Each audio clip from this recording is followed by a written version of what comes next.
What's up, everybody, and welcome to the Gore podcast. This is your host, where's the motherfucking most, TJ Bowser, and joining me today is your Dark Lord of Knowledge, Chad Chrisman. What's up, bitches? And the cuddly and fluffy, Big Johnny D. What's up, Gorehounds? And no Bobby. No, Bobby Officer Bob. Yeah, we'll address Officer that right now. He's got schoolwork, buddy. Yes. Detective work, one could say. Correct. Yes. He got detective work, yeah. He is out protecting and serving and protecting us from terrible remakes. So, yeah. Yeah. Nice. So today we got a banger of an episode for you today with 2000's Final Destination.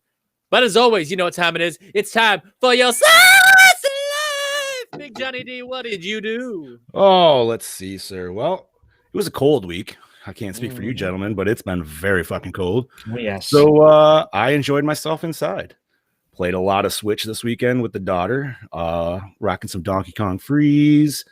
But unbeknownst to me in the 13 years I've been with my wife, she's never played original fucking Mario, like Super Mario Brothers. Really? Old school Nintendo? Yeah. So I had me and my daughter were playing Super Mario All-Stars version of Super Mario Brothers because they have that also on the Switch, I'm sure, as TJ knows. And just because I like that version because it's cleaned up. Are we talking about the emulator, like the... Yes, thing? on the Nintendo Online emulators. Yeah, whenever you get those are so cool. If you have the Nintendo Online subscription, you get that for free. Mm-hmm. Correct. Yep. And so you get NES and Super NES, and they're always updating them and shit like that. Well, they put on Super Mario All-Stars for the 35th anniversary of Mario on the Super Nintendo. It was one of my first games I ever had as a Super Nintendo when I bought the system myself. So I always loved it. So the daughter's playing, and the wife's like, "What's this Mario?" I'm like, "It's classic Mario." She's like, "What do you mean?" I'm like, "It's classic Mario. It's just was updated for Super Nintendo when Super Mario came out, just to help sell it, blah, blah, blah." Dude, so it just blew my mind. Never has played it. That's ever. Crazy. Right. She started with Super Mario World, and I was just like, how? Like, you didn't have any friends or anybody that had classic fucking Mario that you never. So we grinded on that nice and hard this weekend, and I gotta say it was awesome. We played both versions on NES and Super Nintendo just to get the different, feel for it and everything. As I mentioned to you gentlemen earlier, I've been falling really deep down a Sasquatch rabbit hole, man. I've just been going down the cryptids like hard, dude. It just gets me out of politics and all the other bullshit. And dude, because of that, I've also been I kind of blame TJ for this because it all kind of started when I watched Primal Rage. But I watched another Bigfoot movie this weekend that you guys, I kind of want you to check out. It wasn't amazing. I'm not going to say that it wasn't great, but it wasn't terrible either. And it's called Big Legend. Big Legend. And Big Legend. It's actually like free on Tubi and shit. Like I said, it wasn't bad. And crazy ending I did not expect out of anywhere. No rape? No rape in this one. Good. No Sasquatch rape, so that's always a plus. Hey, that's absolutely always a plus. Very clean movie. Nothing like crazy to write. Well, I think subtracting Sasquatch rape from the story automatically makes it cleaner.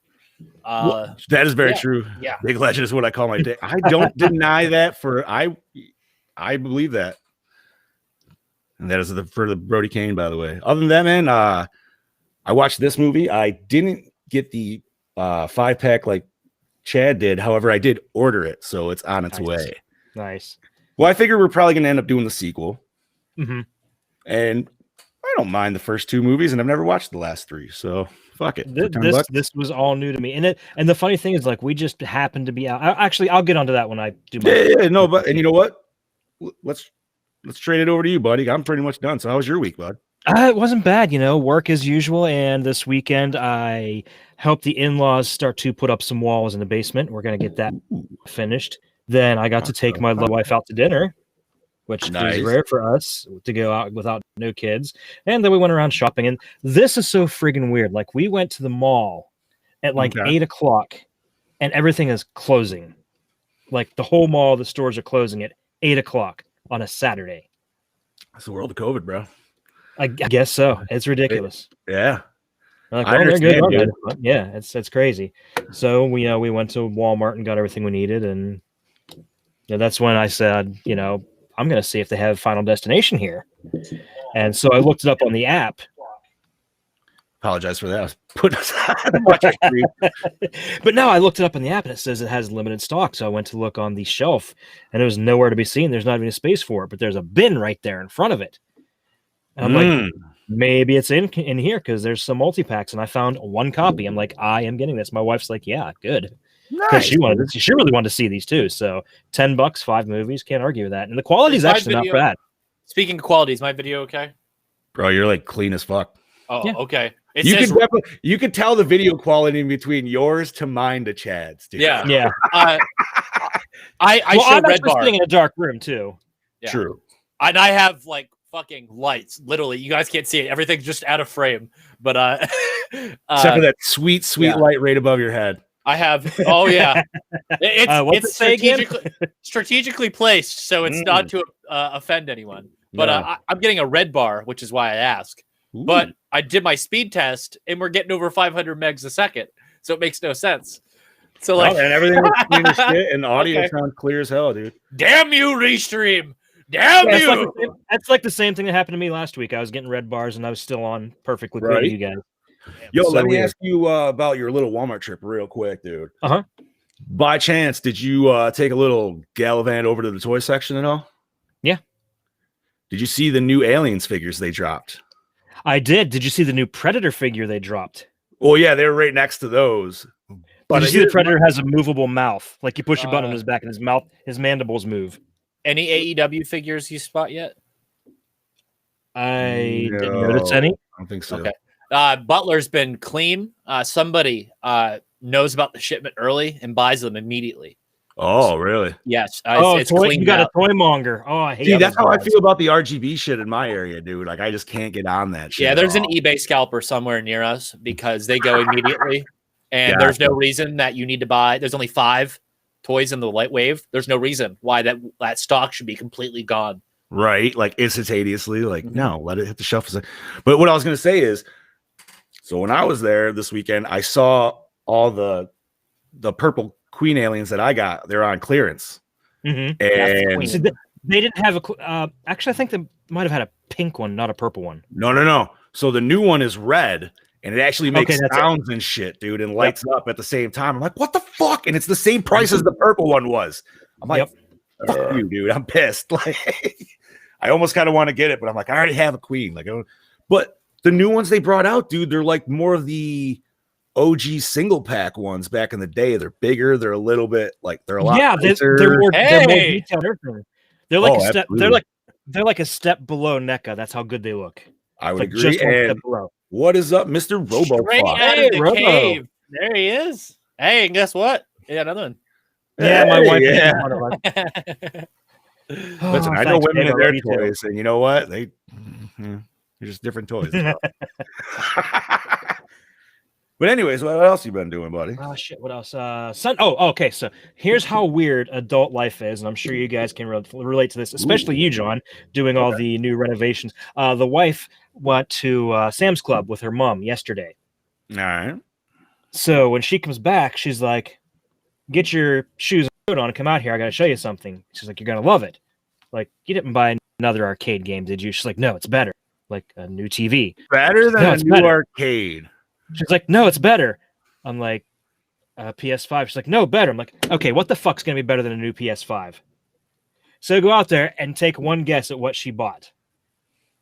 That's better than a PS5, and I gotta ask, would you agree? Maybe. And it wasn't a TV. She bought us a brand new shitter. I was going to be a dick and make a really stupid joke, but it's a really nice one. It is a really nice one, and we really need one because we have hard water and we have all this buildup inside it that we can't get rid of. Oh, so you got that fucking copper stain shit, right, dude? Mm-hmm. Have you ever looked at one of those water softeners? Wait, the inside of your bowl's copper stained? No. It's not copper stained. It has lime buildup inside. It's like a calcium buildup or something. Well, yeah, it's a calcium, but it's like a copperish color. I'm sorry. It's kind of yeah. I mean, I know like some CRL and some hard elbow grease takes that shit off, but it definitely like not when it's all the way up inside everything. It's impossible. So let me ask you, dude, and not to get into the whole like, what's up, Jan? Not to get into the whole like weird thing, but did you get the elevated elongated? I have no idea. I'd have to take a look. I don't think it is. Oh, you would know. I don't think it's elevated. You would know. You would sit on it and you'd be like, it's not installed yet. It won't get. Her dad's gonna install it Thursday while I'm at work. dude, I was gonna say if you got one of those new skull toilets that I keep seeing going around online, that would be fucking amazing. I'm expecting TJ to get one in the background right now, anytime. Like ghoulies or nothing, right? Like, yeah, dude. Shit's but yeah, like I said, you can probably relate, especially how weird adult life is when you get excited about a toilet. No, yeah, see, I didn't put myself in adult life stuff. I was still kind of in toy and like game stuff, but right. I don't. Is it better than a PS5? I mean, obviously, it's going to take care of more things than a PS5 is going to take care of. Trust me, if you knew all the problems we have with this toilet where it doesn't flush for anything, Fair enough. you almost have to plunge it every time. Yeah. Ooh, it's bad. Good. That's never good. Yo. Yes, Scuba Steve got explained for Instapot. Yeah. I that's how I felt with my air fryer, dude. I can sympathize with both of you. They're both amazing things. Oh, fuck, dude. So what else you got, buddy? Or what else did you do? No, that's pretty much about it. TJ, how about you, brother? Oh, okay. So I caught he off had to guard think there. about it for a second. He was like, "Who, me? What?" as I say every week, podcast here, podcast there, podcasts everywhere. Yes, it was Saturday. I did a podcast with my friend Drew. He used to run Radio Haver. That would be the podcast. That would be the podcast radio station in Scotland, in which we were the #1 rated podcast network on for 24 weeks straight or something like that. Oh, nice. You could probably attribute Drew's network to our foothold in the European iTunes charts. So thank you, Drew, for everything that you've done for Project Louder and will continue to do. And good luck. You know what I'm talking about. Yeah, I got #vaccinated today. Did ya? I did. No shit. Yeah. My arm hurts. It hurts a lot, but it'll be okay. Does it feel like he's got some weird hairs growing out of the injection site. I'm sure it's nothing. Mm-hmm. Does it did it feel like a tetanus shot where it's like the deep? I didn't feel it at all. No? Nice. Yeah. It went pretty bad. And then I finally, after a month-long battle, I acquired my Evil Dead tape recorder. Yeah. If you can't see it, then Yeah. I put up a post today on Facebook, but I'll kind of tell the story about it now. So about a month ago, Corey found what is that tape recorder back there. Wasn't in the best of shape, but it said still works. I didn't fucking believe it, but I mean, it is what it is on eBay. So I put in a lowball bid like an asshole that I am, and the guy said no. He said, but I will do this price. So I immediately accepted, and then he shipped it. But he shipped it to my old address an hour away. Oh, no. So after figuring out that my old address is now a business, I then contacted said business. So said business said, oh, that huge package. Yeah, I remember that one. We gave it to somebody. I said, what? They said, one of the couriers. We can't remember, though. Sorry about your luck. what? And I said, okay. So I kind of like swallowed my pride and kind of like dealt with it. And I called my buddy who was kind of tracking like the situation that was going on with this fucking thing. And I was like, hey, man, I was on the phone with them. Like, this is going on. This is going on. And then they call back and they're like, we lied. We actually didn't give it away. The supervisor for that location has it at that location still. They'll bring it tomorrow. So I'm getting all excited. It's a Tuesday at this point. So they're like, stop by Wednesday morning and grab it. I said, okay, perfect. It'll be there waiting for you. So I get a call 8:30 Wednesday morning telling us that the guy forgot it in the back of his truck, the opposite direction that I need to go home. It would have made my trip like 3 hours. It was just like fucking shitty. So You're just getting blue balled left and right on Yes. this, man. So Holy he said fuck. that they will be back later that afternoon, but it will just be waiting in their lobby. So I said, you know what? I can wait till Friday and I'll call my buddy and he can go pick it up. Friday hits. He goes first thing in the morning, goes over and they act like they're fucking stupid. Like they don't know what he's talking about. Like he's a crazy person, right? And then they're like, yeah, we don't know what you're talking about. So them not realizing that this guy used to be the boss of their CEO. So he fucking texts him and is like, yo, this is what's going on. And he's like, I'll pencil you in. No shit. So Monday happens and not Monday, but yeah, today happens. And he goes up first thing in the morning and there it is, waiting in the front door. So I feel like they were going to fuck me around. And then the fact that we're going to show up, I feel like kind of prompted maybe that But for some reason, somebody was feeling like an asshole that day. And it's been a month since this thing's been shipped out. And it finally got to me today. And I spent a good 15, 20 minutes cleaning it today. And then I took it apart and then put it back together. But yeah.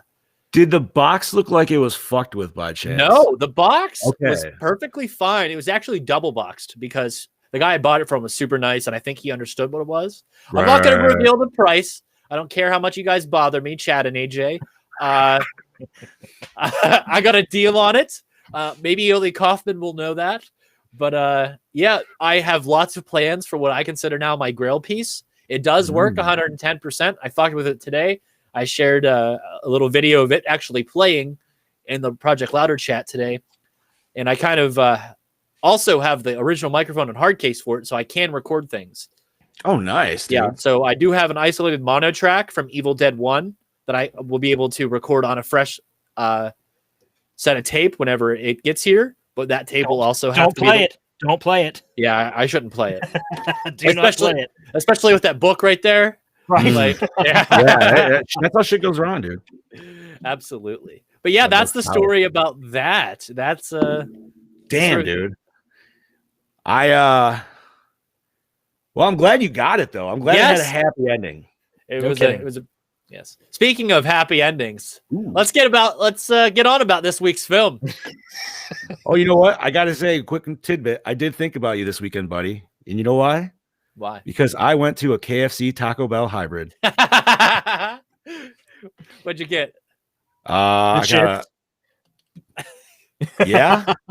got some good old chicken tendies and I got 3 crunchy tacos. Dan, I will not be buying a PlayStation 5. I just purchased at the beginning of this year in a very expensive PC for the company, and I will be using that to game on. It will literally do everything I need to and then some. Yeah. Yep. Fair enough. I honestly don't even think I'm going to get one this year, to tell you the truth. Yeah. I'd say just wait until. I say you wait up the bugs. Wait until they get the slim, dude. Yep. Always wait for the slim.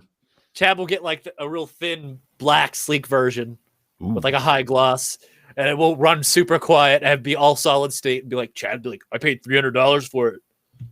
Awesome. See, that's what it'll be like. So I hope so. I haven't seen anything. I haven't seen anything so far that makes me just absolutely have to have a PS5 yet. There's no real exclusives that are worth getting. Resident Evil 5 trailer dropped this week, along with the Kong vs. Godzilla. So I'm going to take this time to plug our brother podcast, or if you want to call them sister, Comics and Kaijus. They did a special bonus episode this week in lieu of their normal episode to talk about the Kong vs. Godzilla trailer that dropped. And it is a good episode. It's an hour and 20-minute reaction video, and it is fucking awesome. They made an hour. I'm not saying that we couldn't do that either, bro. But that's awesome, dude. Yeah. So are you telling me that they completely screwed up their schedule to do a reaction video? They're supposed to do Gamera. I mean, oh man, because I have everything written down. Now I'm going to have to rewrite everything. I could probably go on about a Snyder cut for a while. I mean, especially a trailer. I'm sure my level of excitement, especially like Cameron's level, it doesn't hit their level. Cameron has a new name, and he's trying to rebrand himself. So can you call him by his new name? What do we got? Double Chin Gaijin. Double Chin Gaijin? Yeah. Double Chin Gaijin. All right. Double Chin Gaijin. Interesting. He He changed his fucking Instagram name and everything. Did he really? Yes, he's fully embracing it. I was like, you got to brand yourself. He's like, fuck it, I'll do it. Full ham, That's dude. hilarious. I That like is it. hilarious. I was like, it's perfect for your show. Double chin gaijin. I mean, dude, that's a t-shirt seller right there. Right? Dude. I told him like a cartoon version of him with like a Japanese like a rising sun. Yes. Yes. Yes. Oh man. Hey, somebody Dude, on really- Twitch. What is this? What is this? Twitch What is this, spam. Mad Gamer? Or maybe Mad. he's actually a viewer. It's very possible. We are do on have some Twitch now. followers on there. We're about halfway to affiliate. So Ooh, I will say, man, that trailer was that's fire. Minty. That is just fire. great, dude. I watched it probably 4 times in a row. Mhm. I can't music could have wait. been better. Music could have been better. I'll give Yeah, I you wasn't a that. fan of that. I'll give you that. But I think what was going on in the trailer per se is so much that still I know it's over. pretty. If you, Yeah. When you think about it, and you think about the older, particularly later '70s movies, that it pretty much gives away. Yeah, but who cares? Right. Okay, so if you guys want to hear more about that, head on over to projectlouder.net and check out the latest episode of Comics and Kaijus. So, talking about episode 121 of the Gore More podcast, that is Final Destination from 2000, directed by James Wong, written by Glenn Morgan, James Wong, and Jeffrey Reddick, produced by Warren Zide, Craig Not Tyler Perry. Boom! I had to throw that in there. Had to. Starring Devin Sawa as Alex Browning, Ali Larder as Clear Rivers. I thought it was Claire. Fuck me Dude, right. I've been thinking it's been I thought Claire it was for Claire. 21 fucking years now. That's Kerr that's Smith. and everything says clear. Kerr Smith as Carter Horton, Kristen Cloak as Valerie Luton, Daniel Roebuck, aka the father of Tyler Roebuck, as Agent Ween, I hope so. Really. Roger Smith as Agent Shrek, Chad Donella as Todd Wagner, Sean William Scott as Billy Hitchcock, aka every other role that he's ever played, Tony Todd as William Bloodworth. Yeah, that's right. Yes. Commander Dietmar as Terry Cheney, Brendan Fire as George Wagner, Forbes Angus, what a name, as Larry Manure, whatever. Manure. I like it. Music by Shirley Walker. Don't French it up, kid. It's manure. Cinematography by Robert McLaughlin. Yeah, that's a weird way to spell it. Edited by James Koblenz. Distributed by New Line Cinema. Released March 17th, 2000. Runtime of 98 minutes. Budget 23 million. Grossed 112.9 Wow. Sweet. million. They definitely made some bank on that, didn't they? Hey, Robo called us asshats, but he's not denying it. That is true. Hey, got you to pop, brother. That's all we needed to do. We love you, Robo fuck. Gave us you, so that's all that matters. Chad, before we get into our videos from our absent fellas, do you want to say the catchphrase? Roll that beautiful bean footage. Oh.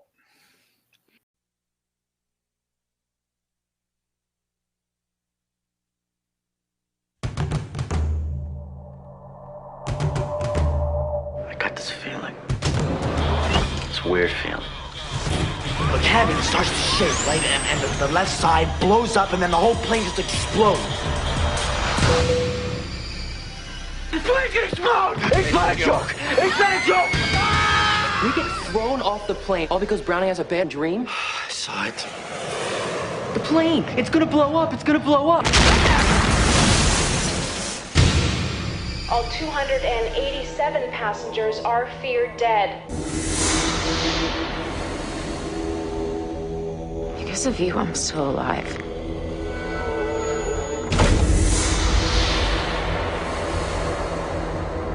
In death, there are no accidents. No coincidences. And no escapes. Did it happen again? Did you see Todd die? What if it was our time? What if we were not meant to get off that plane? What if there is a design, then it's not finished? By walking off the plane, you're cheating death. You have to figure out Man, it's coming back at you. What are you, God now? He knows which one of us is next. You have a responsibility to tell me. I knew I should have hit on Tammy in the pool that time. I'm not gonna let it happen, okay? Nobody has control over life and death unless they are taking lives and causing death.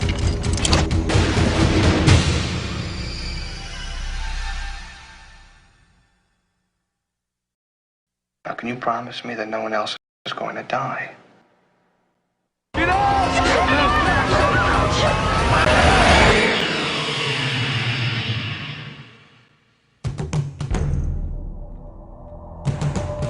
I'll see you soon.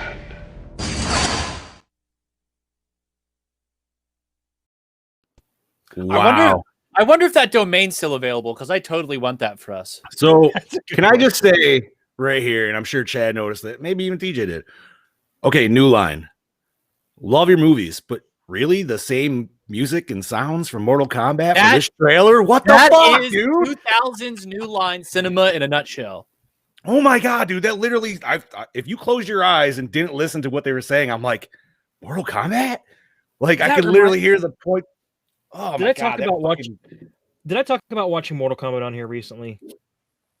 Like OG, like 95. Yeah. Maybe no, not that I recollect. What's up? Okay, I watched it. It was on one of the cable channels, and I turned it on. Wow, those effects do not hold up. First and foremost, I don't care. Secondly, Annihilation is way worse, and I still love it.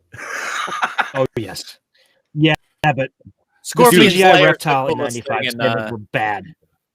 I don't care, man. That Lyndon, still holds up just fine, but like the CGI does not. Well, because it's the only fucking practical thing in that film is Scorpion's Lair. Pretty much. Yeah, That's the only thing Mick worked on. that and Lyndon Ashby was a perfect fucking Johnny Cage, dude. Well, like Mick said, that movie was literally made fight scene, and then they filmed a story in between. And you know what? It was for kids just like me who was literally just eating that shit up like fucking cereal, dude. Like, oh my god. I remember when I rented that movie, I watched it 4 times in a row. Just watch, rewind.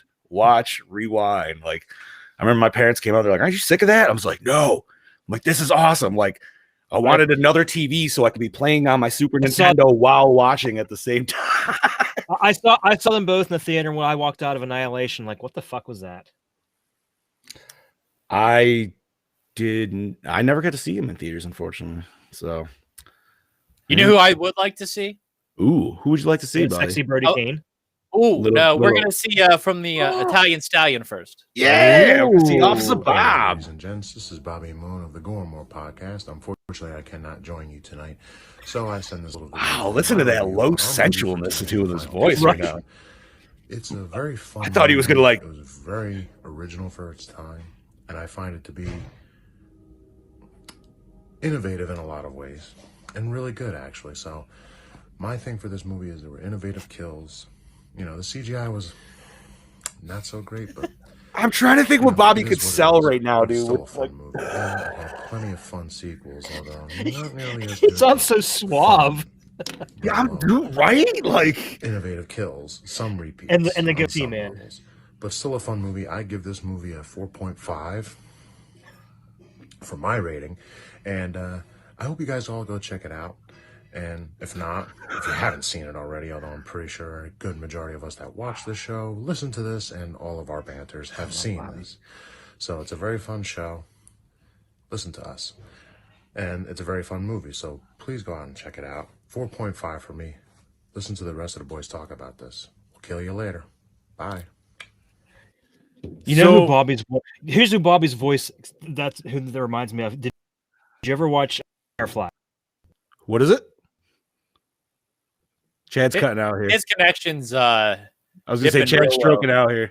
Yeah. So while Chad's stroking out, let's take a trip to the Outback and hear from my doppelganger Kangabanger from down under. G'day there, my mateys. It is your DKB here once again for another episode of Gore, and this week I'm here to give you my 2 cents on one of the greatest horror films from the late 90s, and that is Final Destination. Final Destination, you know, I'm actually a huge fan of this film. I remember seeing it as a kid and thought it was an incredible film for its time. You know, it was something original, fresh, different. But not only that, I love the creativity behind the kills in this film. You know, that setting up all that tension to deliver a blow. You know, you think it's going to lead in this direction, bang, and hit you from behind.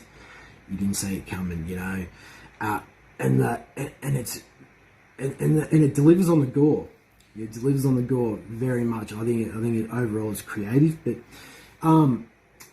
yeah, like what makes the film scary for me is the fact that is actually knowing that when your time's up, you know, and the waiting game begins. Because if you know me as well as TJ knows me, you'll know that I am very impatient. So I'd be just like, right, Death, let's fucking do this. I'm sick of waiting. But in saying that, it's definitely one of those gems that had me glued to the TV from start to finish. You know, some people may agree with me on this, but I think it's an actually well-written and clever script. You know, it was definitely something new for me, as I've said. But even for its time, like, the kills are creative. The kills are very creative and intriguing. And especially as we watch them unfold, you know. It's just that tension. I love it. And how the scene plays out on how these people died. You know, they're brutal scenes, very brutal scenes, and I'm all about that blood and gore. So yeah, it was good.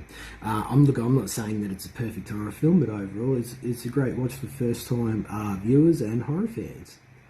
You know, there's just so much creativity in this universe, and well, hence the 4 sequels. And it's a successful franchise, you know. But in saying that, I'm probably going to have to give it a Gore and More score of a 3.8. Yeah, I'm going to give it a 3.8. As I say, every time this film's on TV, on anything, Netflix, Stan, whatever, right, sounds good. I will take time to watch this film. Brings back a lot of nostalgia, so... That's it for me this week. This is your DKB signing out. I hope you're having a great day or night wherever you're from, and I shall catch you next week, my home skillets. Yeah. Woo. Thank Chad you, Daddy Brody. coming up right now. Whoop!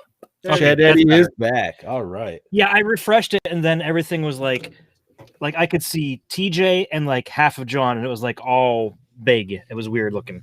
I'd refresh to fix Google Chrome Update 88 is not friendly to restream. It is recommending that you downgrade to 87 and then keep it there. That requires a bunch of bullshit, and I don't recommend doing it. Gotcha. Yeah. Probably got to get some drivers and shit. Yep.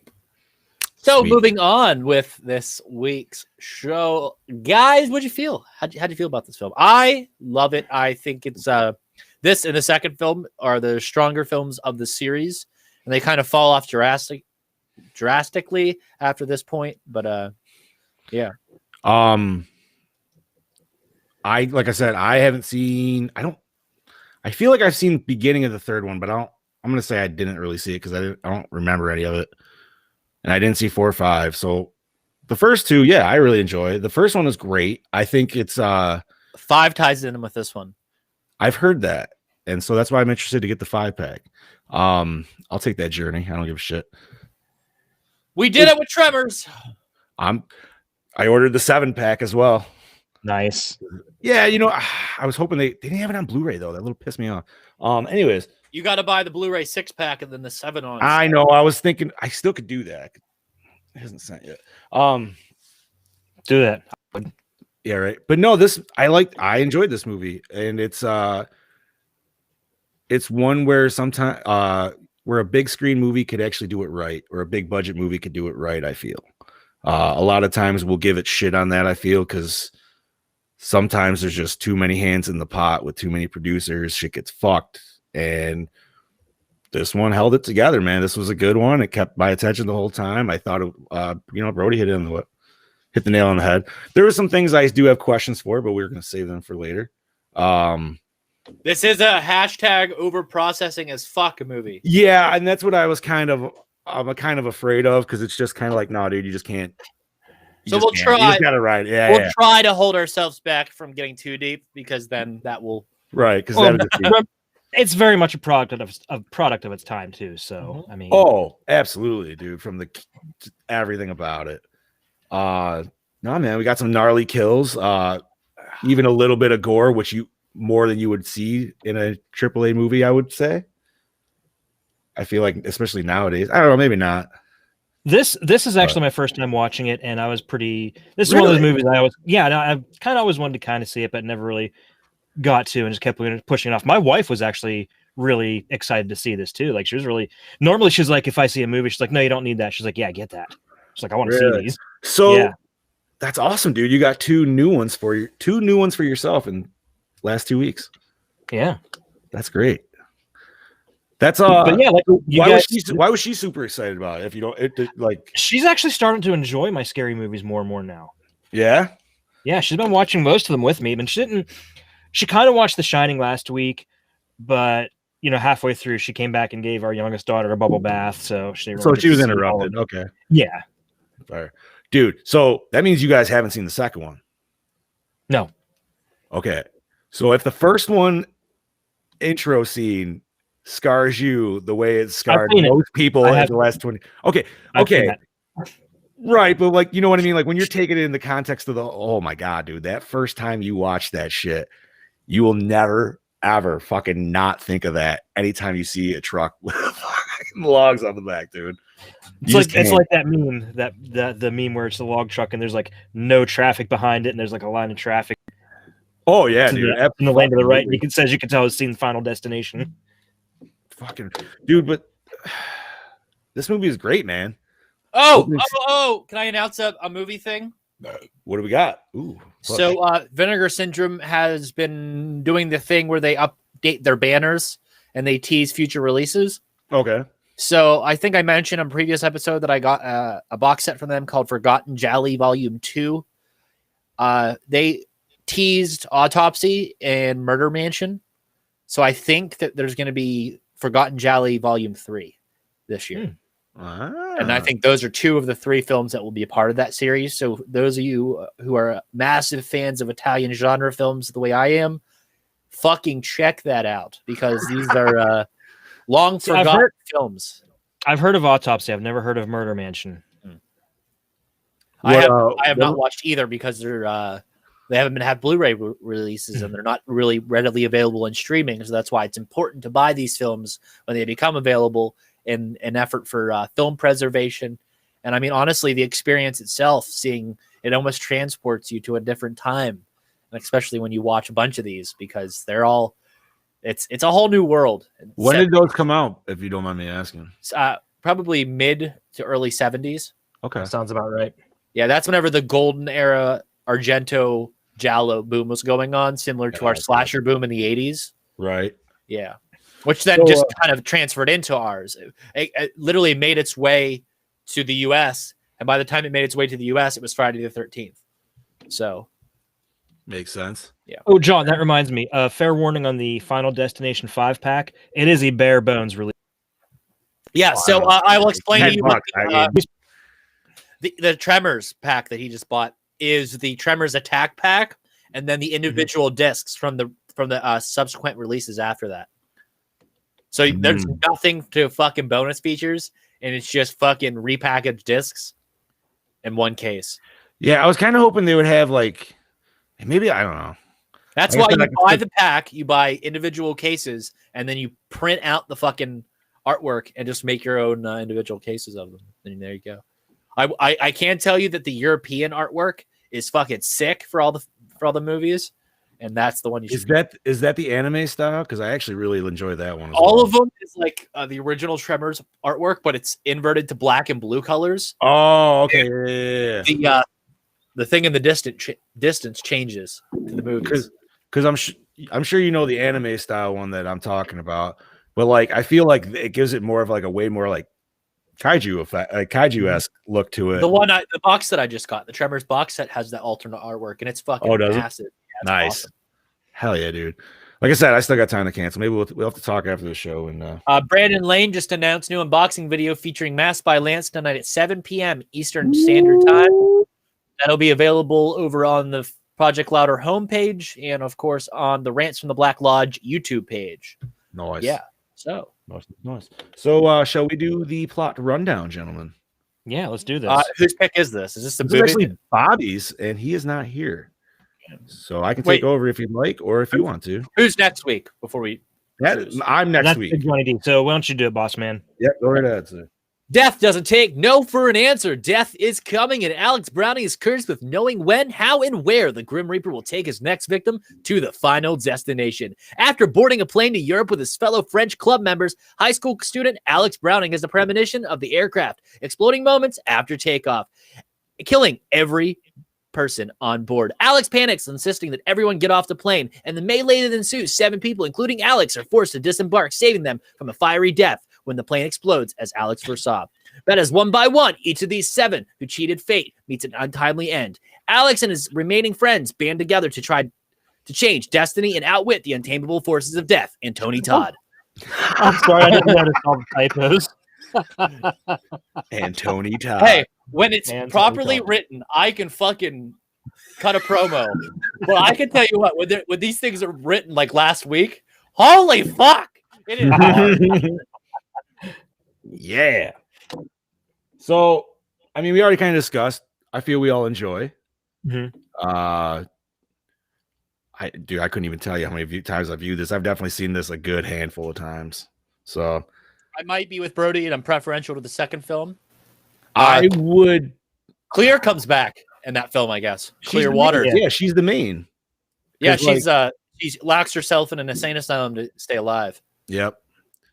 And I don't know, man. I mean, this one is good, dude. Like the second one, I think the second one is the perfect sequel, I would say.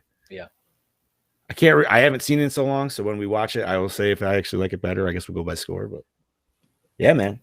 I think that we should stop after the second one, though. I agree. I think that certain franchises we should hold ourselves back from. I mean, I think we all said we were going to stop at 3 for any of them for the most part, right? For the most part, yeah. Because I think I think we decided that because we wanted to do Maniac Cop 3, and I think that's where we ended. We're like, all right, we're going to end it with 3. I think that and Alien 3 were the inspiration for this. And Halloween 3. Okay, Halloween 3. Yeah. So, like we're really pushing our limits watching Amityville 3 this year. That's a pretty bad one. I mean, we could always swap it out for It's About Time. I'm just saying. It's a good one. We could choose out of the 30 fucking movies that Amityville has. Yeah. Like, it'd be great. I don't care. It's About Time was directed by Tony Rindell, who also did Hellraiser 2. So it's not bad at all. All right. And of course, Bloody Disgusting agrees with me. So you know what? If I don't, I agree with us on everything. You know that. As long as I don't get weird incestuous brother sister shit before the dude, I'm good. No, there's none of that. All right, that's all that matters then. So, Chad, shall we take a peek behind that? Yeah. Okay. So, I'll touch on this first. It's pretty well known that the story was originally the concept for an abandoned X-Files television script, which was in turn inspired by a movie called Soul Survivor. Yeah. But it was inspired by another movie called Soul Survivor from 1984. Very similar storyline. I can definitely see this being an X-Files episode, dude. Like, not only that, I might be jumping the gun, but I would love to see this adapted into a TV series. Final Destination. Yeah. I could see it being fleshed out over an entire season, them trying to escape death. Or even on a weekly basis. Ooh. You're going to be one person. Hmm. Or 2 people. You know what I mean? Like, if you keep it small, okay, we'll think about that. We'll talk about that more when it comes to the 3 R's. Okay. All right. So, where was I? Kerr Smith and Sean William Scott took motion sickness pills before each plane crash take and were half asleep in these scenes. That's why they aren't shown close up very much. Do you have any notes on Devin Sawa's makeup? No, I don't. Okay, so I said in the chat earlier that some of the earlier scenes in the film, again, I watched it in pretty fucking good clarity, and I just feel like this motherfucker had a lot of makeup on to cover up some pretty bad acne at the time. Yo, bro, he was only like 17, probably, right? Yeah. Like, I'm just saying it was extremely evident. Yeah. That's all. But you know what? I was just looking at that sweet, and I'm so guilty of it, dude. But the sweet fucking gelled, like, like straight up, like, yeah, like, dude, like a fucking billboard spike. Even Stifler had overly gelled hair at least half the way through the movie. You know what? This is and I know TJ would obviously disagree because of what he said earlier, but I feel like this is like one of the only roles that he's not Stifler in. Bullshit. Bullshit. He was smiling at a funeral. He was smiling because he because he's alive. But like he's that kid in high school, man, that like you never had a problem with him, but like he just tried to talk to anybody because nobody really talked to him. Okay, yeah, he's like Stifler, but at a 5. No. He's not. No, because Stifler's like a dickhead jock. This guy was just a doofus. Stifler's like, I'm putting my dick on the table so everybody looks at me. You know what I mean? Like, well, let's see the hog meat, Johnny. If you're gonna fucking talk about it, that's Bobby. That's Bobby, dude. There ain't nothing over here. Not except for the sweet T-shirt I'm wearing. Ad placement. No, man. I didn't think he was Stifler in this, dude. You like Walking Tall, Stifler. You know what I mean? Like, fair enough. Yeah, I don't know. This one, he's just actually. You want a good movie where he was not Stifler? Bulletproof Monk. That, and I thought you were honestly going to go, and it's such a weird one, dude. What the hell is it? Southland Tales? I haven't seen. Yeah, dude. You got to be on drugs, Steve, and understand what the fuck's going on in that movie. And I didn't know what the fuck was going on in that movie. So like, it has Rock's in it. Sean William Scott, dude. Like, there's a fuck ton of like big actors. I don't know. Anyways, okay. Continue on. So the exterior of Mrs. Luton's house was built in 5 days. The residents of Vancouver didn't want the filmmakers to blow it up as they thought it was a nice house. Nice. And no, Brody, I have not yet, but I want to. Directed by Fred Durst. Yes.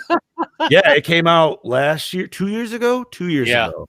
And Fred Durst's directorial debut. And a better director than a songwriter. Yeah, kind of. He gets John Travolta. So yep, John Travolta is the Devon Sawa obsessed. Yep. I don't know. John Travolta did Battleground Earth. He doesn't exactly have high quality standards. Yeah, but he's got some good ones under him too. So whatever, dude. It's like Nick Cage, man. We just accept it. Don't you talk bad about Nick Cage. I fucking love Nick Cage, dude, and I cannot wait for his.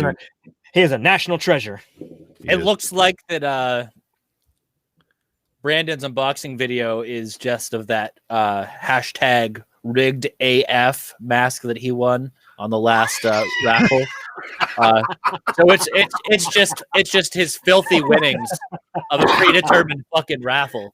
That's all it is. That's funny. And I can say that because every single person that buys Lance's raffles are people from Project Louder. So I'm not going to feel bad about giving them shit. So again, if it wasn't Brandon Lane and Corey Kaufman that win everyone, you could convince me otherwise. But it's those two fuckers, and I think it's just who Dale gets the money won as well too, right? Yeah, Dale and Corey both won in that double drawing. Yeah, and that mask ended up in my fucking office, and I had to pay for it. It's sitting right there. That's great. Like fucking bandits. Okay, continue on. The shot of Alex's bedside clock, which fades in from 1 o'clock a.m. to 1:80, took 5 days to get correct. 5 days to do that one digital shot. Really? Yeah. That was like a. I mean, it was like a quick 2-second thing. You think they could have got that right? Like the whole scene transition, or just the clock? It just says the clock. Yeah, I guess we're talking to. I don't know. Yeah, okay, I'll accept it. Fuck it. I'm sorry, I'm just laughing at Brody's comment there. What's that? Sorry, Brody. Stir the pot. Okay, much of the news footage shown is actual footage from the July 1996 explosion and crash of TWA Flight 800 off Long Island, New York. Oh, no shit. Mm-hmm. Not nice. I should. Not only does it borrow footage from the crash, it also borrows other things as well. The July 17th, 96 flight was carrying a high school French club. It exploded suddenly and was investigated for a possible deliberate act causing the accident. First, it was blamed on a bomb, then a surface-to-air missile. And as with this film, it was ultimately decided that the crash was a result of mechanical failure. I think Bill Shatner has something else to say about that. It's on the wing, Chad. Oh, the gremlin. Shatner and John Lithgow in the movie. Yeah, Lithgow. Clear's cabin is the same cabin used in Lake Placid in 1999. Oh, really? Good old Betty White. Oh, Lake yeah. Placid might be a superior movie. Is that a Steve Miner? Is that a Steve Miner film? It is Steve Miner. And then it was also composed by same guy who did Halloween H2O. Fuck. I couldn't help you there, buddy. Oh, God, I know. He also did Cruel Intentions. Where's Bobby? Bobby's taking a test. Keep going, and I'll. Okay. The original casting choices for Alex and Clear were actually Tobey Maguire and Kirsten Dunst. Oh, fuck. They later appeared together 2 years later in Spider-Man. John Ottoman. That's it. I feel like I don't know. It'd been interesting to see Toby do this role. Hey, Devin Sawa's better in these horror films anyway. Idle Hands. Anyway. Dude, that's all I was thinking about the whole time watching that. I'm like, man, I want to watch Idle Hands, dude. That's another one I haven't seen. Oh, it's so good, dude. I love it. Okay, man, continue on. Cover that one. I'm going fucking Seth. The numerous appearances of 180 in the film refer to the film's original title of Flight 180. New Line decided to rename the film to Final Destination through fear of confusion of other films like Air Force One and Con Air. Would have been very hard to franchise it if they would have went with that original title. Yeah, right. 180 Part 2, 180 Part 3, 180 Part 5. So it pretty much be like how Microsoft names their systems. They're just like, we're just Okay, so you guys have both seen Dogma, right? Oh, absolutely. Like a million times. Okay. Tell me I'm not the only one that anytime anybody says Con Air, you want to say Con Air? Con shit. Dude, it's so funny you mentioned Dogma the other day because the song Candy Girl came on the radio, and every time that song comes on, how can you not think of Selma Hayek dancing around with fucking pigtails, dude? It's just instantaneous. And you start doing the little silent bob, like. But by the way, I do happen to share a birthday with Miss Selma Hayek. Do you really? I do. Gosh, and Keanu Reeves. She is a smoke show in her 50s, dude. Yeah. Okay, continuing on. This one Gilf Hunter. Shout out to Matt Sterling. Yeah, buddy. This one actually has the shortest opening disaster of the entire franchise. The plane crash only lasts 2 minutes. I can believe that, dude, because the second one is definitely it's long and intense. Just like your sex life was the Final Destination movie. Which one is intense? Yeah. Log and intense. When the students are boarding the airplane, Alex looks down from the jetway and sees a luggage cart with the number 666 on it. Le number with the bees. I liked when he looked out at the wing. I wanted to see the gremlin out there. But... Hey, does his angle change when he moves closer and they show the wing again extending? It might, because then it shows a completely different angle when he looks out the window again. Because when it comes back, it doesn't like kind of show an upward, like where he's a little bit more sweaty. Yeah, I'm just saying. After he moves closer, I feel like it's the same shot as whenever he's in the back of the plane looking at the wing. That's all I'm saying. I just feel like it's just zoomed in. That's all. Okay. I'd have to a little thing watch that area. It might be a continuity thing. Who knows? Fair enough. Okay, so in the film, Todd's name is spelled with 1 D instead of the traditional spelling of 2, because in German, Todd, T-O-D, means death. Oh, nice. Okay. There's a lot of foreshadowing in this movie that there's pages and pages of different things, like in the backgrounds of people's death scenes that foreshadow their death, like moments before it actually happens. See, what I took as pretty much if you hear John Denver before you do anything, you just should not do that thing. Yeah, and you know why they picked John Denver? You know why they picked John Denver's music for this? Well, yeah, he died in a plane crash. That's what he said on the toilet. Which I'm glad that. Okay, can I bring that up for a second? There's 2 different scenes of shitting in this fucking movie. Happens to the best of us, brother. Not only that, but there's tandem shitting. What? There's what? Shitting right. Oh, tandem. Yes, the were overhead shitting tandem shits. Yes, I mean, as weird of a scene that is, right beforehand, that kid does make some sense. Do you really want to be stuck on a plane ride all the way to fucking Paris? And yes, Jan, that is why the sign says that hits him says 180. My wife actually pointed that out, and I didn't even notice it. Aha, yes. Okay. Wait, I guess I didn't notice that either, dude. I'm gonna have to really look at that shit again. As many times as I've seen that. No shit. And the way the end's going, you knew it was gonna come back around to somebody. Well, it's that perfect 2000s, like, for that one last, like, you gotta have it. Okay, considering his extensive knowledge of Death's design and how it works, many Final Destination fans have theorized that William Bloodworth is the human personification of Death, or at least some kind of representative for Death. However, both Tony Todd himself and the Final Destination producers have denied that being true, so for the purposes of this theory, Bloodworth is just a human being with no known connection to Death itself. I think he is just a funeral director that has seen a lot of shit. Yep. And he just is kind of on the up and up of he knows what's going on. Fair enough. I mean, he is Tony Todd. I mean, that was actually one of my questions, is he Death? And then, that answered it for me.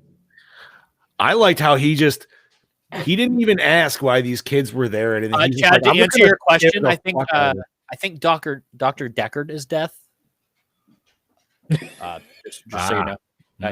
Yes. Tyler. Okay, when Alex is sitting in his bedroom, it says reading a magazine, but he wasn't really that interested. It wasn't really that interested in the articles. An owl lands on the tree branch outside the window. In many cultures, owls are viewed as omens of death. All right. Yeah, shout out to the last episode of Somewhat Supernatural where they talked about the lechuza, the witch owl of Mexico. Nice. Well, they mentioned the same fact that Chad just spewed out. All right, sweet. Little crossover information there. The film was released before September 11th, 2001. Obviously, if the film had been released after, the flight would have been canceled and never departed after the survivors. Let's just say it would have been in the no-fly zone. Boom, boom. And yeah, you got to really think about that, dude. Because even I was thinking about that. I was like, dude, there's no way in fuck that ever would have ever like. As soon as somebody screamed that, they're like, all right, everybody. Oh, yeah, TSA agents would have had him in cuffs and this flight would have been shut down. Yeah, the amount of times that the FBI agents let Devon Sawa go for granted, I know they say they can't hold him, but like. That guy was more of a red herring than red herring. Good old pup named Scooby-Doo reference. I like it. Poor red herring. That guy literally never did anything. Always got blamed by Fred. So you got to ask, was he always just pissed off at Fred because of that? Did that start that way, or was he a dick first? Fred just, you know what I mean? Like Freddie made red herring a dick. I think Freddie made red herring a dick because he's all preppy. Good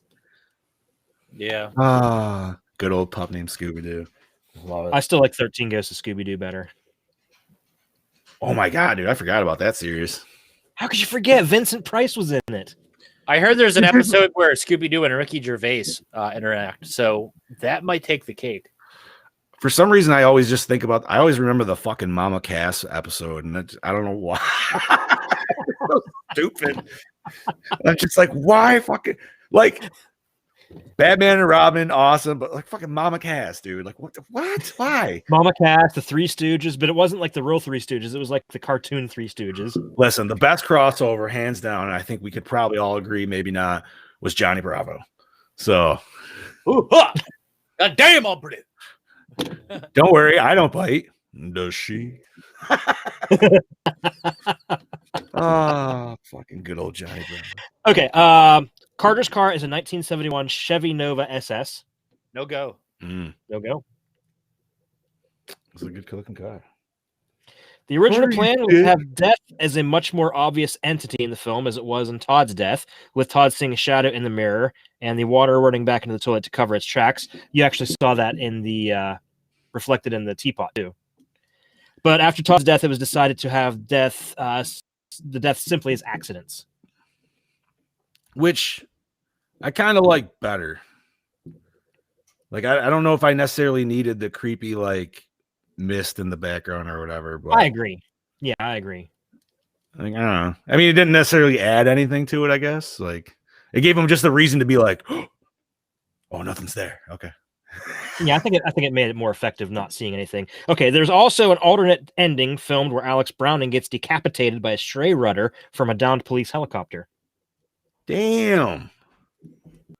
And the DVD also, end it. Holy the fuck. DVD also features the following deleted scenes: a love scene between Alex and Clear on the beach, a pregnancy test which reveals that Clear is pregnant from having a sex with Alex, and a third ending where Alex is electrocuted and dies. After having their child, Clear has the gift of seeing death before it happens, and Carter also survived. Weird. So in every other ending except for the theatrical one, the one that we saw, Alex died. But like, and spoilers, I guess, even though we've already talked about it, but he's dead in the second one.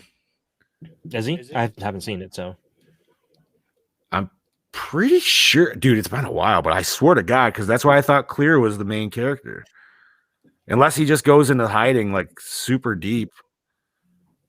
Yo, we're all right over there.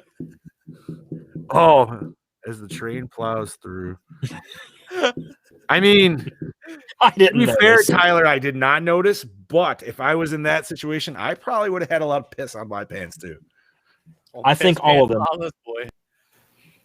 And Brody's question: which celebrity would we like to see collab with Scooby-Doo? I mean, he already did it with The Undertaker, and I haven't watched that one, but I do want to watch it. So,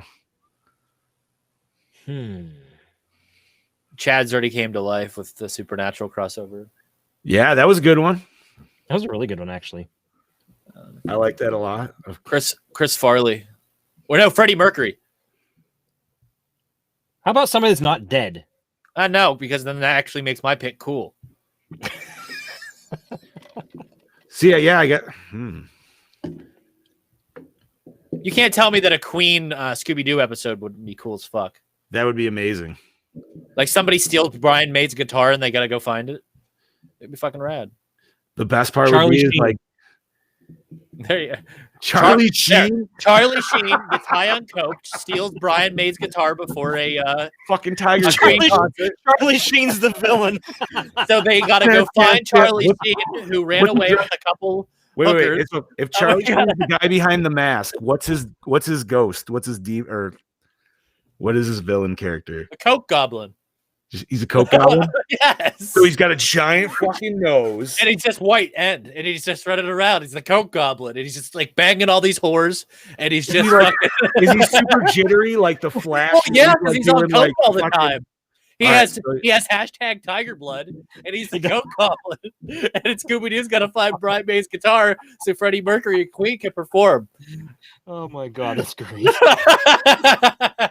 You may have sold. Wait, okay. So that's Charlie disguised as Emilio Estevez. Love it.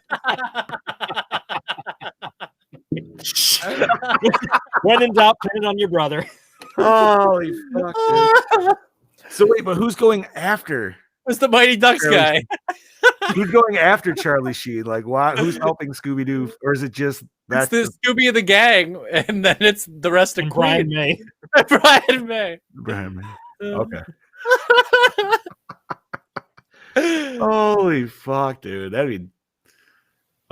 You know what? I guess if we're gonna have to go with dead celebrity, I'm gonna have to go with Phil Hartman. I think he would be a good one with Scooby-Doo. I don't know why, but he's always a class act man. Anyways, Chad, what else we got? Anything good? That's everything, buddy. That's everything. Okay. All right. Like I said, I cut out all the stuff where it talked about the foreshadowing and everybody's deaths. Word. There's quite a bit of it. So I guess before we get into big questions, we should note that we've already stated that this is a movie that you just can't look too deep into, I guess. But my question, I don't think looks terribly deep. But gentlemen, how long was he in that cabin for? Like, did it give a time segment of like how long he was specific? Because they dropped him off, and the next fucking scene after he's duct taping stuff, which I figured was kind of immediately because he's setting up the cabin, he's eating fucking cat food. What the fuck's going on there? Is it cat food? No, it was supposed to be like some kind of I thought it was pudding chicken or something. No. It's like some kind of deviled ham chicken kind of thing. I know what it is, but I'm guessing the reason he was eating that was because it was safe. Like I don't think he could really choke on it. Well, it was ready to eat. All you had to do is open a can, but he also put gloves on so he didn't cut his hand. Correct. But like, dude, I swear to God, that literally looks like the fucking wet cat food container because like those little fucking cans. Yeah, but you know what they actually used for that scene? Mashed up bananas. Well, it looked gross. So either way, I did not. Just looked disgusting. And going along with that, Robo's not wrong. Yeah, right. Going farther into that scene, like the door opens and he's like, hold up, Chad. I know it's a nervous tick, but quit slamming your leg down. It's shaking your microphone, and I can hear it. Is that what that is? I thought somebody was knocking. I knocking. have restless leg syndrome. So I'm so happy somebody else heard it. I was like, "Who's knocking?" And then I'm looking at Chad's microphone, and it's going like this, and I'm like, "Oh!" I was making sure like I wasn't hitting the thing. I was like, "What the hell is that?" Okay. So okay, going back to that scene where he's in the cabin, and he's like calling out death and whatever, and then he sees like the vision to see clear. Don't call her Claire. That's not her fucking name. It's Claire. It's Clear. I don't give a fuck what IMDb says. You know what? It's not even that. I watched this bitch with subtitles, and after the 5th time it popped up, I had to stop the movie to go check the internet to be like, wait, is her name Clear, or is subtitles just fucked up? And nope, that's her name. And I just don't like it. I like Claire. I in a deleted scene from the second film, her brother Muddy Waters, he shows up and tries to save her. Oh, love it. Love it. Dad jokes extreme. Perfect. But no, so like, I guess why did Death seem to wait so long to try to go after Claire? Like, could it only go after her until he recognized it almost? Or like, I don't know, it just seemed like a weird, like, he figured out, he's like, oh, I'm not next. And then that's when Death decided to go after. And I granted that he sees everything before it goes down, but like, it's almost like Death like kind of forgot that Claire was next too. Well, you know what? Death is a busy dude. You know, he's got other things to do too. He's like, I'll get there. Right. You know how exhausting chasing Betty White every day is? And Betty White literally is just like, I think you have it the other way around. Betty White's chasing him off with a shotgun. Not this time, fucker. Yeah, have you ever seen the end of the aforementioned Lake Placid? Yeah. When she's been feeding and raising this fucking alligator. That's where the husband went. Yeah. Oh my God. I love how much she says it. Her lines in that movie are pure gold. And she says it so nonchalantly with the smile. Mm-hmm. Oh my God. Now you're all cocksuckers. I knew it when you got here. Oh, fuck anybody that doesn't like that movie, dude. Fucking that. So good. So let's see. I think that was my last question, dude, was the cat food one. Because, well, I'm about to ask a whole lot more. What format did you watch it in, and how was the quality? I watched it DVD, and it was actually pretty surprisingly good. Because, you know, like I said, it's bare bones, so it just has 2 movies on it. Nice. No extras. Yeah. I watched it on Prime, and it was HD, not 4K, unfortunately, but Prime as well. Yes. And it was crisp. The audio was clear. Yeah, the DVD is actually surprisingly really good. Nice. Do show the movie. Oh, dude, Carter, you dick. Yeah. He's a cocksucker. That's my favorite line in that whole movie, dude. He says like 3 times. He's Carter, you dick. Poor Sean William Scott. Favorite death. TJ, that's not cranberry sauce. It's not cranberry sauce. I miss that. I miss our soundboard. Yes. I'm gonna say it's a tie for me, dude. Sean William Scott's death was great, but I feel like I almost want to go with the elongated, like when Todd died, just because like how fucked up that was, and just like his eyes fucking like getting clouded over with the blood and everything was just fucking awesome looking. And I would have to say the teacher. The teacher one was just because it was all a setup to make Devon Sawa look like he fucking did it. It was awesome. I just want to know what the fuck she had in that vodka bottle, because that was some strong ass fucking shit. Let me just say. That was like straight kerosene, dude. That thing lit. Like that was even stronger than 151, man. Like it was a straight up moonshine. Yeah, I think I want to go with Stifler's, but you know, just the quick sudden death of the Bond girl just getting hit by the bus from out of nowhere. Yeah. That was pretty cool. Pretty effective for 2000. My wife brought up a good point during that. She's like, wouldn't you think you could hear the bus coming? Because, you know, they're pretty loud. But I'm like, yo, if you're in an argument and you're dealing with the fact that, like, everybody you knew just died. And you're screaming. Like, right. Like, you're pissed off at your boyfriend because they're fighting. I'm like, you know, there's just shit going on you just don't pay attention to. And that's why it happened. Like, or almost happened twice, actually. Mm-hmm.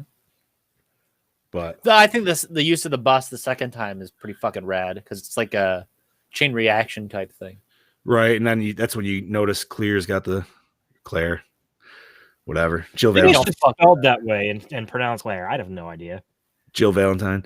Yeah, she was. Or no, she was Redfield. Yep. Yeah, Claire, Claire Redfield. Watch your mouth, son. Yeah, I was thinking, wait, Jill Valentine. I'm like, no, wait, that was Apocalypse. That was fucking different. Hey, at least you corrected yourself. I did. Yes. Resident Evil 8 looks delicious. Even Bobby shared it. That's how delicious it looked. 9-foot titty vampire, dude. Yeah. Cameron has just been going. I'm sorry. Double chin Kaijin. Double chin Kaijin. I gotta write that down. Gaijin means outsider, so it's great. I love it. So best scene, gentlemen. Easy. The fucking plane explosion. Yeah. That whole opening sequence. Mm-hmm. I think that's the highlight of all of these films, honestly. Right. They set you up a really high bar, and then they just kind of like let you follow the rest of the remainders after the fact. Because it's always a high budget, big sequence. But it does. But this movie has great like setup for fucking just. So we got like what's gonna happen? Airplane, lugging truck, roller coaster, NASCAR. What's the fifth one? Oh, NASCAR, huh? Yeah. I remember the roller coaster because that was the 3D one, right? Yeah. And like I said, I haven't seen 4 and 5. Chad, you don't know what 5 is? Never seen it. Okay. I don't know shit about 5, so 2009. Yeah, dude. Oh, sorry. I mean, the plane, dude, the log truck is definitely like, I feel topples the plane scene though. Like the plane scene is fucking like, we'll definitely put that little bit of fear. Like, you know, I don't really want to go on that anymore. Oh, a bridge collapse. Oh, huh. All right. Okay, and it ends 2 weeks later. Sam and Molly board a plane to Paris. Before taking their seats, they notice a fight between Carter Horton and Alex Browning, who are both removed from the plane with Mrs. Luton and other students, revealing that the plane they are boarding is Flight 180. Upon takeoff, Sam overhears Alex's vision of a flight attendant's conversation with a passenger. When he realizes it's too late for him and Molly to escape, both of them perish along with everyone else on the plane in the explosion that follows. At Roy's memorial, Nathan learns from a coworker about Roy's autopsy and discovery of his brain aneurysm that would have resulted in his death anyway. As the worker leaves the bar, the landing gear from the plane breaks through the roof and crushes Nathan, setting off the events of the first 4 films. Oh, okay. So yes, the 5th one was the one where like they figured out like you could fuck the plan up if you killed somebody or something, right? Yeah. Okay. Yeah. I remember like reading about it.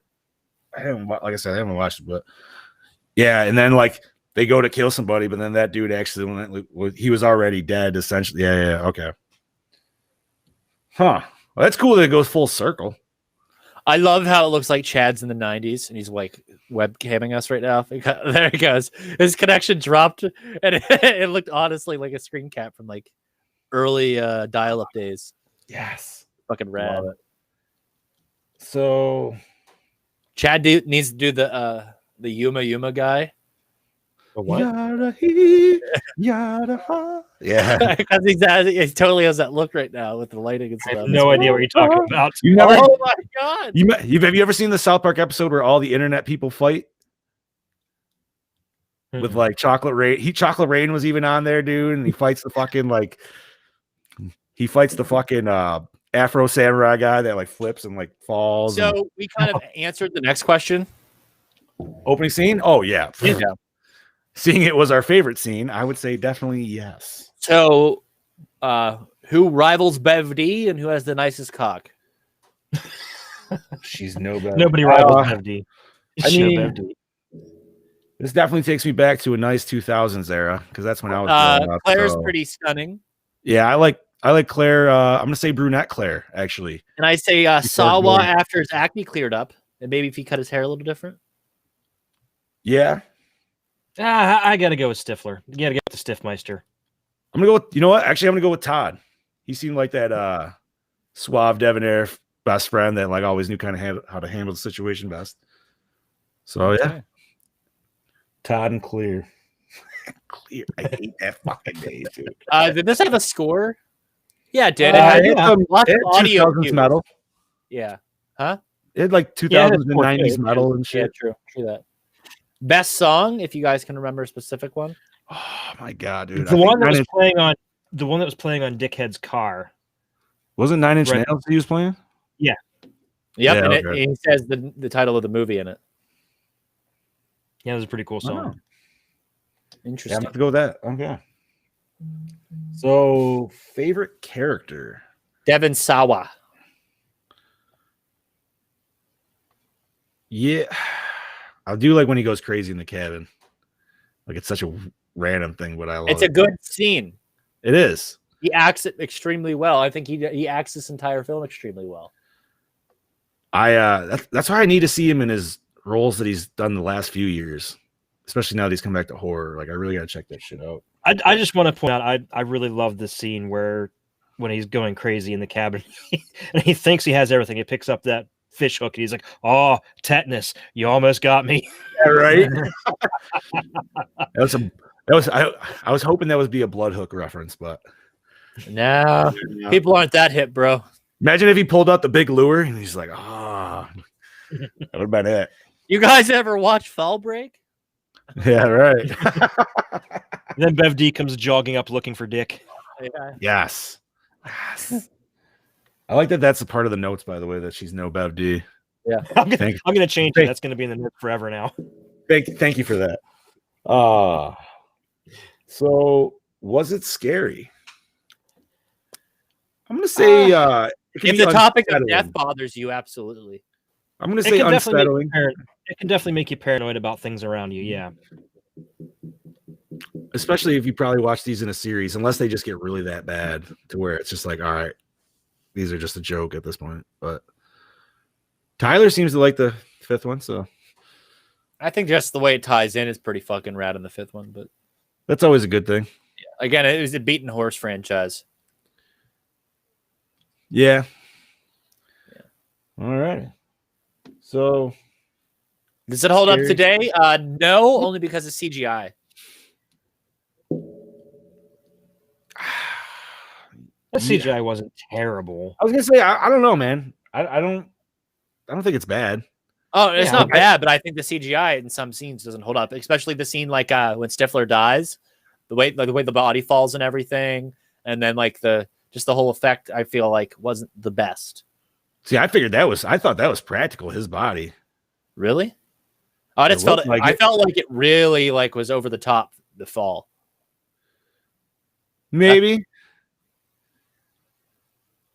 I mean, it definitely was kind of like a chickens thing. But then again, I have no reference for that type of situation with the train going past you really quickly, the airspeed, and then also that coupled with the fact that he just got hit with something really fast. Right. Not even a full decapitation, but like right through the fucking mouth. Like the shovel kill in Hatchet. Yes, it's always nice when it just misses the neck and it's just right in the middle of the head. We do Hatchet 2 this year? I believe so. And there's also an identical kill in the My Bloody Valentine remake, which we'll be watching next month. Yeah. Dude, Hatchet 2 has one of my favorite fucking kills of any movie. Are you sure? Please tell me it's the doggy style decapitation. Oh, dude, of course, man. Like, that was fucking hilarious. And you see it a mile away, but it doesn't matter, dude. I cannot wait. Yes. Just starts bucking. Fucking love it. Acting, good or bad? I thought it was pretty good. It was pretty good. Yeah. I don't think it was like super hammed in or anything like that. Cinematography, I think the film was shot exceptionally well. I agree. Yeah. I think it did a really good job showing you the locations because it kind of had to, because it had to show these kind of crazy contraptions and just the close-ups of all the potential things that you think could happen. Yeah. Like, I definitely like that, especially like referencing Todd's death. Like, you see the water coming in, and then you see him like fucking with the razor, and you're like, and then he puts that down, then he picks up the fucking. He touches the radio. Well, yeah, he picks up the nose tweezers, and then you're like, no, and then he puts that down. Yeah, it touches the radio, fucking unplugs that, and like, I don't know, I just liked all the like cut-ins and everything like that, dude. It just made it. Yeah, that whole scene. Steph was like, I did not see him going out that way. No, dude, they definitely are just like, is it this? Huh? Is it this? They did the same thing with the guy. They gave a bunch of red herrings. Oh, absolutely. But it's cool, dude. Like, it just makes it that much more intense. Yeah, but then it kind of kills it for any time they do it afterwards. Yeah, I mean, like, it's like a one and done type thing. I feel it worked for the teacher, but they just still didn't do it for everybody. Like, they didn't do it for the girl with the bus. They didn't do it for Stifler. Like, yeah, they gave him like the visions, but they didn't go like so far into like, oh, it could potentially this or that. It's just like, fair enough. So yeah, they did it well. Premise, absolutely fucking rad as shit. Yeah, would have been cool as an X-File episode, but I'm glad we got it as a full movie. Gave us a franchise. This is a rewind. Yeah.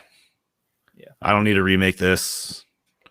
And if you remade things would be way different. Like, I could rewind, but I would also like to see like almost like a television series continuation. You know? Ooh, okay. Would you like to see it with Devon Sawa now? Like, if he still was like he no, just completely. That'd be fucking awesome. It shows him in the cabin, and he's just right. Like, I just want to see him go like super rogue, and then like decide to finally try to come back to society or some bullshit. Like, I don't know. Interesting, actually. Because like everybody says he's. I mean, it's like Terminator Dark Fate. They go to him in the cabin, and they're like, "Death's coming after." He's like, "Why the fuck are you here, then?" Like, I'm hiding from it. Right. He's just in a full like. It's all just bubble wrap everywhere. He's all booby trapped like in Halloween 2018. Or he's been killing people ever since that event to try to continue to escape death. So he's become a serial killer, been on the run. There you go. Dude. That's the fucking tie-in right there, because now you're going fucking woo. That's a head fucking turner. Right? I like it. All right. So announce next episode. And that would be 2009's The Hills Run Red.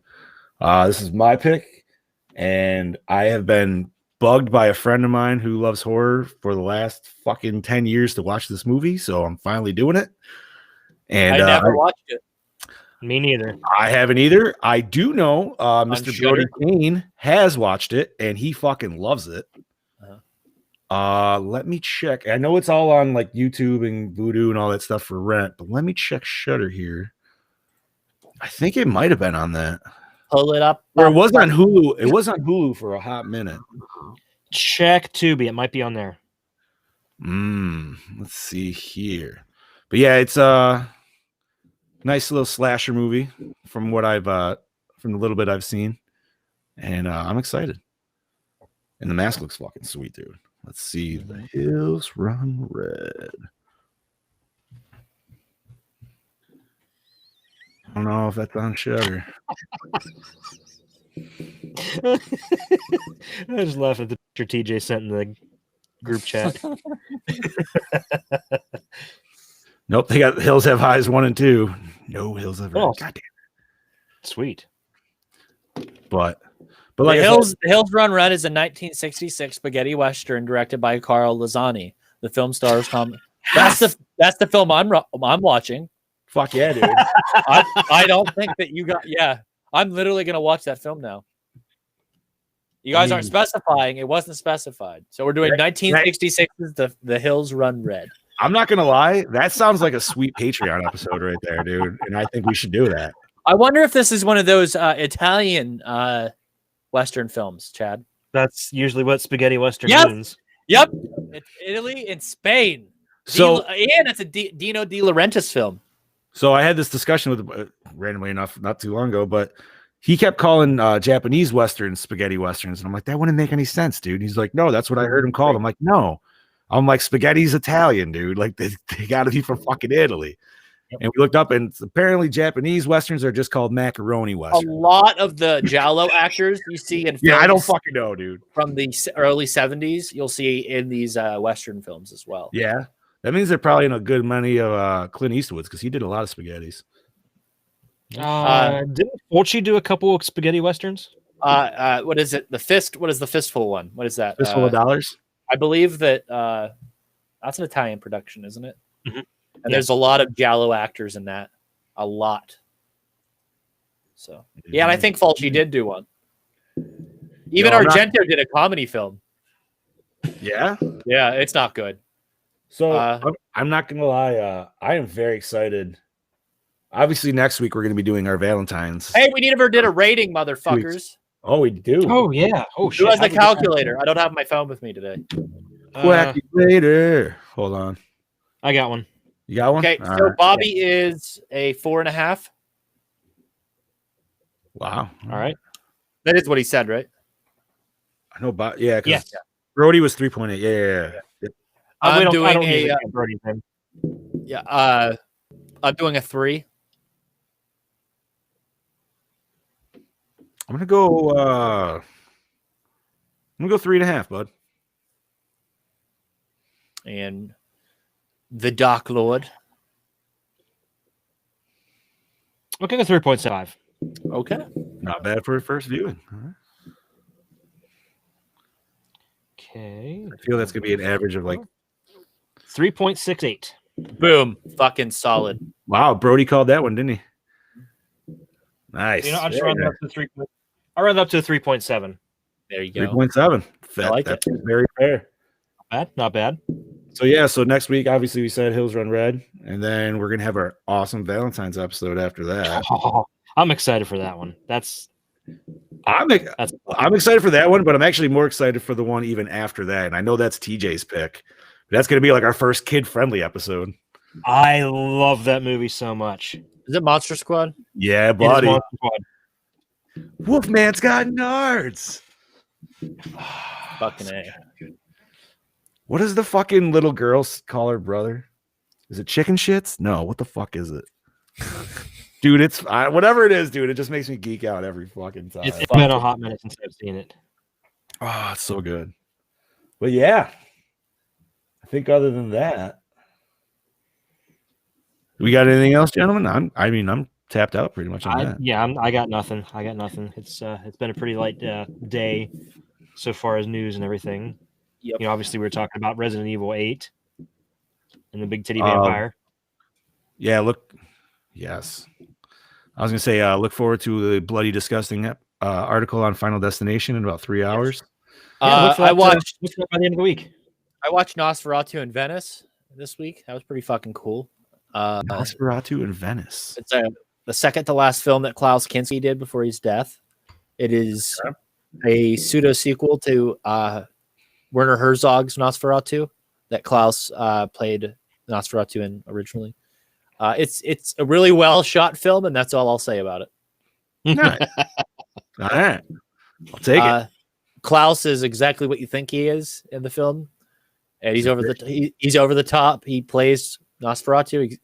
It's a long, sweaty ball dragger, and that's. Oh man, that sounds. Terrible. TJ, I watched one of your favorites over the weekend, buddy. What was that? I was home on Friday night. The wife was out with her family at playing cards and stuff, so I watched Predator 2. Fucking A. Ooh, nice. And scene And still pop you? I still didn't. I forgot how much of a cop movie this is more than anything. Right? It's so good. All I know is, man, if you could be in the coldest area and you watch this movie, dude, and you're just sweating like Danny Glover. I don't know why. Yep, right? You're just like, it's so Dude, you're hot. sweating balls. Although I did notice a couple things, like the one scene in particular when they're in the slaughterhouse and they turn the sprinklers on, and the Predator is trying to turn on his invisibility and it's not working. Like that is a really, really bad green screen shot. Yeah. Wait, is that the scene that he ends up? Is it, or does the Predator's cloaking thing just doesn't handle it that well? Oh no, it's a really bad green screen. Oh, God damn it! It's bad. I tried. Okay, dude, Predator 2 is great. It is. It really is. It's not get the love it should. I mean, come on, it's got freaking Danny Glover Paxton in it, dude. Fucking, it's so good. Paxton, Bill, Danny Glover. Yeah. You get a nice zoom in shot of some titties in a window from a porn star. I remember watching that with. I remember my old man let me. Dude, you don't just get titties; you get full on bush too. I know, and I was 7 when I first saw that, and my old man didn't want me to allow me. It was him and I. My mom went out to the movies with her friends, and we rented Predator 1 and 2 because he's like, "Oh, you got to watch the first one; it's great."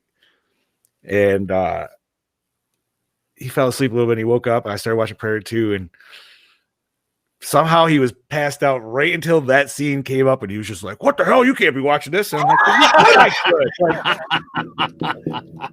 he thought I was watching like Skinamax or something. I'm like, no, it's still Predator 2.